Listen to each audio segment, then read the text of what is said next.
These latest headlines from ABC15 are sponsored by Lerner and Rowe Injury Attorneys. One call, that's all. I'm Jordan Bonke with your top stories from the ABC15 Arizona newsroom. ABC15 is receiving body camera footage from police as they responded to a call for a 10-year-old Rebecca Baptiste who died days later. And we want to warn you, this video here is intense. We will not be showing any children. So these are the moments after police arrived at a Holbrook intersection where that 10-year-old was unresponsive and severely injured. Her father, Richard Baptiste, seen here with his girlfriend, Annika Woods, are both charged with murder and child abuse.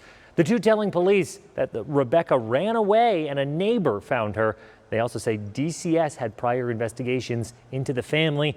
ABC15 has learned from both the girl's former school and from Phoenix police that the state agency had been contacted multiple times in the years leading up to her death.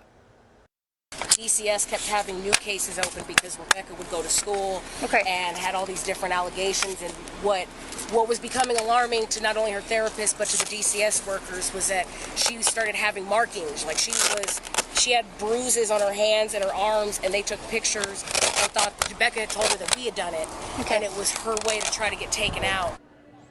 So DCS says they will investigate Rebecca's case. They have not responded to our request for an interview. Elsewhere in the valley, two men are in custody after Scottsdale police shut down a downtown drug operation. Detectives arrested 31 Matsamia Malloy and 26-year-old Luke McConnell. Officers seized drugs worth $34,000, including cocaine, ketamine, and meth pills. Police also recovered $45,000 in cash and 3 illegal firearms. The arrest followed months of investigation by Scottsdale's Drug Enforcement Unit. Tracking wildfires also burning across Arizona. First to hit the Washington fire. This is northeast of Payson. This is a newer fire. It's burned more than 500 acres so far, with containment at just 6%. Areas in the go status include the Mountain Ridge Cabins, Washington Park, and Shadow Rim Ranch. Further north, containment of the Dragon Bravo fire near the Grand Canyon that started July 4th has grown to more than 60%. The fire has burned nearly 145,000 acres. A group of Goodyear firefighters, they're heading up to the area to help with the fire response near the canyon. And this morning, we also want to highlight a special friendship that's blooming between a Green Valley woman and a wild roadrunner who's been visiting her for nearly 2 months. This is Beth Surdut.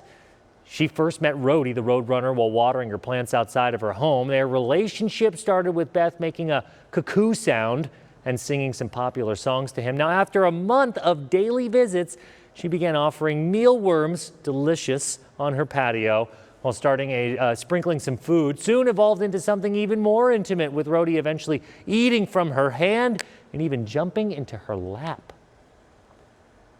Somebody actually accused me of taming Rhodey, and I said, wait a minute, I'm the one that's tamed. I'm the one that drops everything whenever he shows up. Such a friendship. Beth says Rhodey sometimes visits up to 4 times a day. They only have 3 meals in the day. Wow. Though he occasionally takes breaks during nesting season. So I love that friendship. We'll follow up with them. Hey, if you're looking to do a little extra fun today on this Sunday, the Phoenix Mercury, they are taking on the Seattle Storm at PHX Arena this afternoon. Tip-off is at 3 p.m. The team is in second place in the Western Conference despite dropping the last 2. This Friday, the team is hosting the 20th annual Pink Night against the Golden State Valkyries. More than 31 days, 32 days to be exact, that how we have hit over 110 degrees in Phoenix. That is surpassing our new average, which is at 21, and our old average, which is at 13. But it's nowhere near the record that was held last year at 70 days. It could always be worse. I bring that up a lot. The average last day that we hit 110 is around August 26th. That's around the time college football gets going. All right, 107 tomorrow, 80 degrees up in Flagstaff, 86 in Window Rock. We are expected to be at that record At 113 on Friday, and we're going to be 1 degree off both Wednesday and Thursday when it comes to some of that extreme heat. That high pressure hanging off the coast of Texas, east of Texas over there before it moves back in. So what does that mean for us? That means that it's going to be extremely hot starting here in the coming days. Wednesday, 112, and then rain chances almost every day for Flagstaff. Rain chances for us here in the valley, more like 20% on Friday. Stay hydrated. For the latest headlines, weather, and traffic, you can always head to ABC15.com or download the always free ABC 15 mobile app. Have a great, happy Sunday. These latest headlines from ABC 15 are sponsored by Lerner and Rowe Injury Attorneys. One call, that's all.